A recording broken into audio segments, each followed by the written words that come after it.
إن الذين كفروا سواء عليهم أأنذرتهم أم لم تنذرهم لا يؤمنون ختم الله على قلوبهم وعلى سمعهم وعلى أبصارهم غشاوة ولهم عذاب عظيم ومن الناس من يقول آمنا بالله وباليوم الآخر وما هم بمؤمنين يخادعون الله والذين آمنوا وما يخدعون إلا أنفسهم وما يشعرون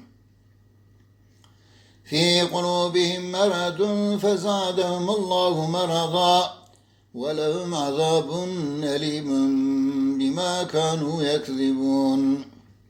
وإذا قيل لهم لا تفسدوا في الأرض قالوا إنما نحن مصلحون ألا إنهم هم المفسدون ولكن لا يشعرون وإذا قيل لهم آمنوا كما آمن الناس قالوا أنؤمن كما آمن السفهاء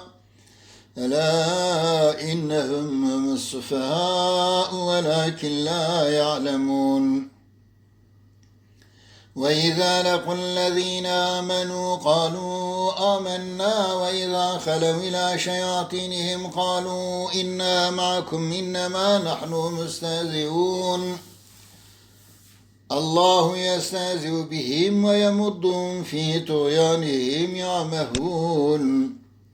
أولئك الذين اشتروا الضلالة بالهدى فما ربحت تجارتهم وما كانوا مهتدين